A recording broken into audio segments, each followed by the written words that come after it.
Assalamualaikum warahmatullahi wabarakatuh.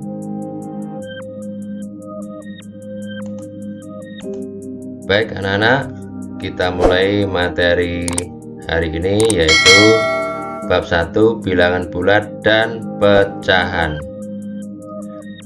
Apa bilangan bulat itu? Bilangan bulat itu nanti di dalamnya ada bilangan negatif, ada bilangan cacah.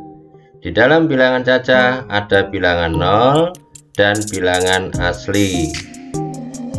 Kemudian bilangan asli sendiri di dalamnya ada bilangan 1, bilangan prima, dan bilangan komposit.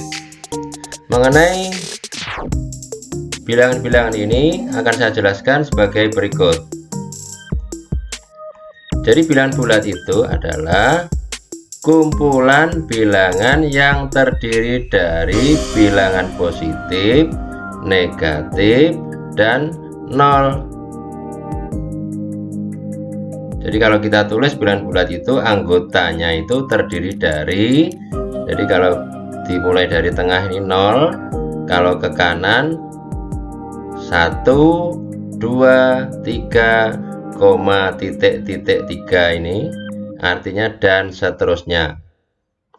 Kalau dari 0 ke kiri ini bilangan negatif namanya, negatif 1, negatif 2, negatif 3, dan seterusnya. Maka tadi disebut di dalam bilangan bulat itu ada bilangan negatif. Jadi, bilangan negatif itu yaitu dimulai dari negatif 1 ke kiri. Jadi semakin ke kiri itu semakin kecil.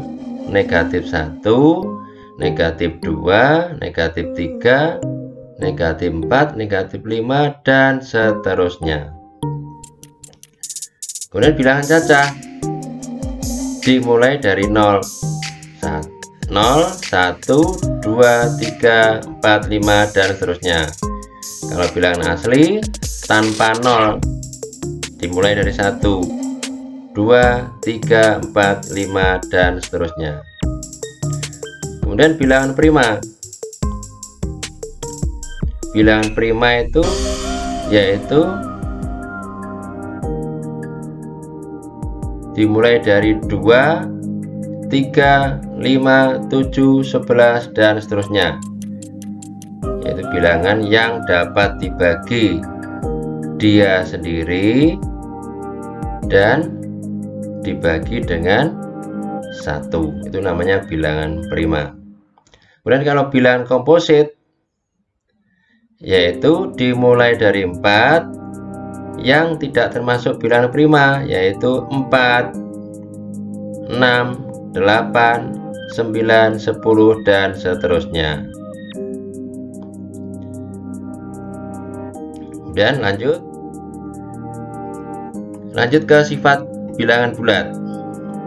Di dalam bilangan bulat itu mempunyai sifat identitas. Jadi penjumlahan, identitas pada penjumlahan itu 0. Kenapa? Karena 0 ditambah berapapun hasilnya dia sendiri. Contoh, 0 ditambah 5 sama dengan 5. Identitas perkalian adalah 1, karena 1 kali semua bilangan, misalnya ini A, jadi 1 kali A juga dia sendiri, maka 1 ini disebut bilangan identitas karena perkalian. Contohnya 1 kali 5 hasilnya ya 5. Kemudian sifat yang kedua yaitu komutatif.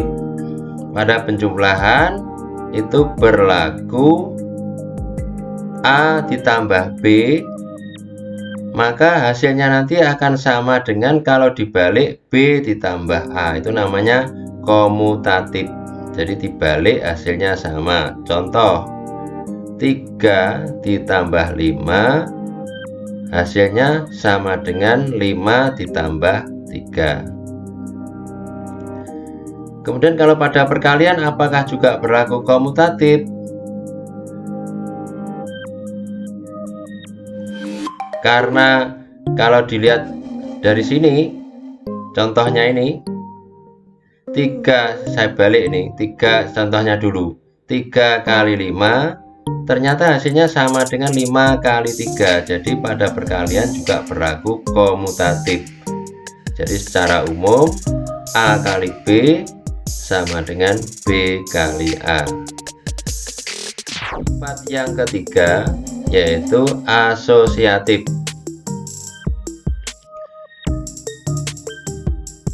Asosiatif pada penjumlahan. Jadi kalau ada 3 bilangan dijumlah, dikerjakan dari depan ini, yang dikurung ini artinya dikerjakan dahulu. Kalau dikerjakan dahulu dari depan, maka nanti hasilnya akan sama dengan kalau dikerjakan dimulai dari belakang.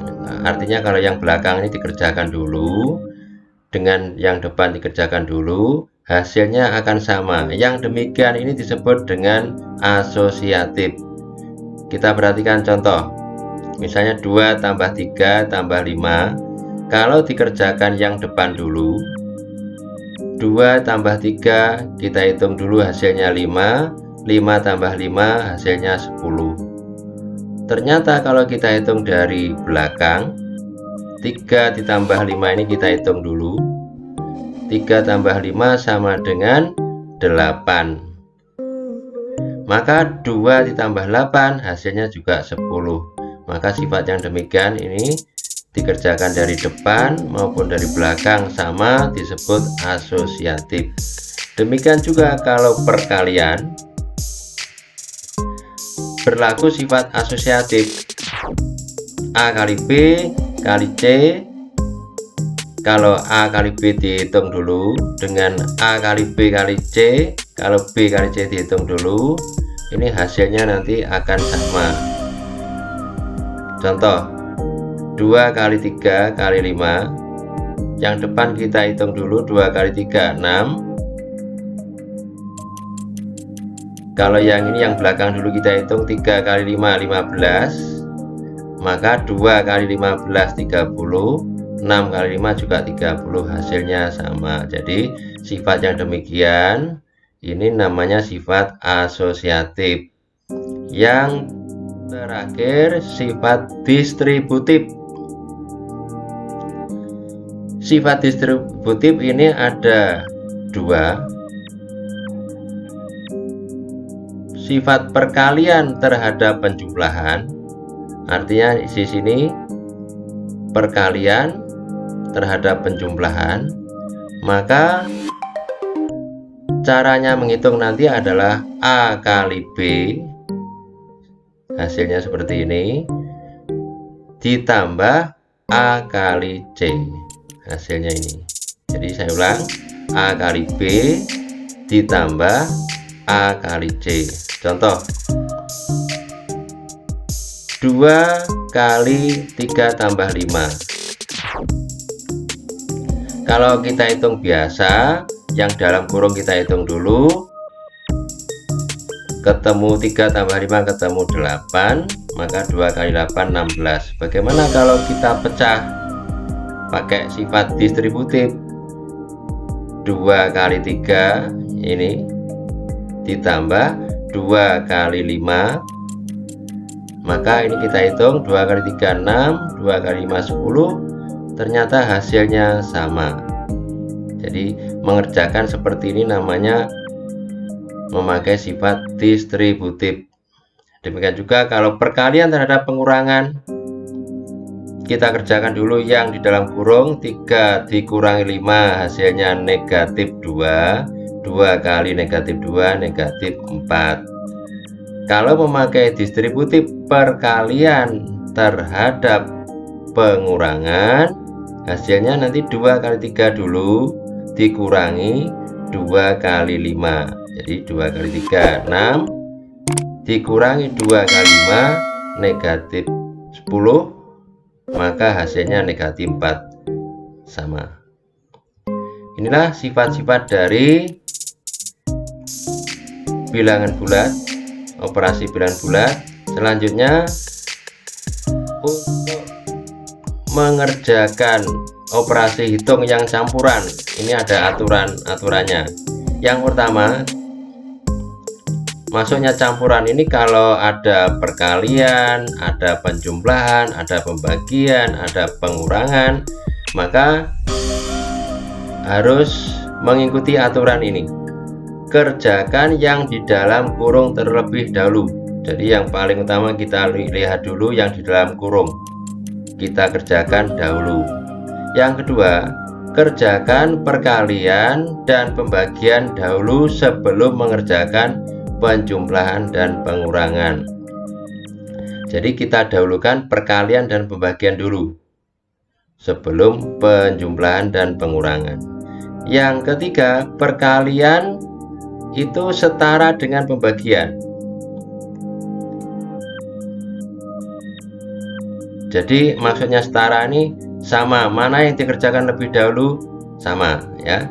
Kalau penjumlahan setara dengan pengurangan. Tapi ingat, di sini ada lagi, kerjakan dari sebelah kiri. Jadi kalau ada perkalian dan pembagian itu karena setara, kita kerjakan mana yang sebelah kiri, kita kerjakan dahulu. Contoh ini akan lebih jelas, langsung contoh saja sini. 3 kali 5 dikurangi 2. Karena 5 dikurangi 2 ini di dalam kurung, ini menurut aturan yang pertama ini harus kita kerjakan dahulu. Jadi 5 dikurangi 2 hasilnya 3, baru dikalikan 3 kali 3 9. Yang B contohnya, di sini ada 4 ditambah 12 dibagi 3 dikurangi 8. Menurut aturan, karena ini ada pembagian, maka ini walaupun tidak ada kurung, karena pembagian itu maka harus kita kerjakan lebih dahulu. Jadi nanti 12 dibagi 3 hasilnya 4. Jadi 4 ditambah 4 dikurangi 8. Jadi 4 di sini hasil dari 12 dibagi 3. Baru kita hitung 4 ini ditambah dan dikurangi ini setara.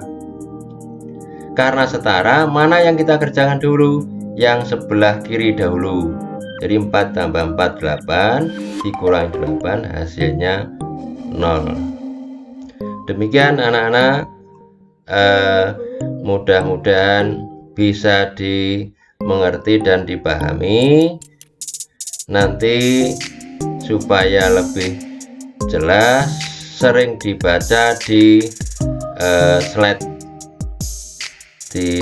presentasi, nanti dilihat lagi supaya lebih jelas, dan mengerjakan tugas itu supaya lebih mendalami materi ini. Demikian anak-anak, mudah-mudahan sekali lagi dapat dimengerti. Nanti ada tugas di tugas dilihat, nanti dikerjakan supaya lancar. Kalau belum bisa, nanti dibaca lagi, videonya dilihat lagi, atau dilihat di slide presentasi. Sekian, wassalamualaikum warahmatullahi wabarakatuh.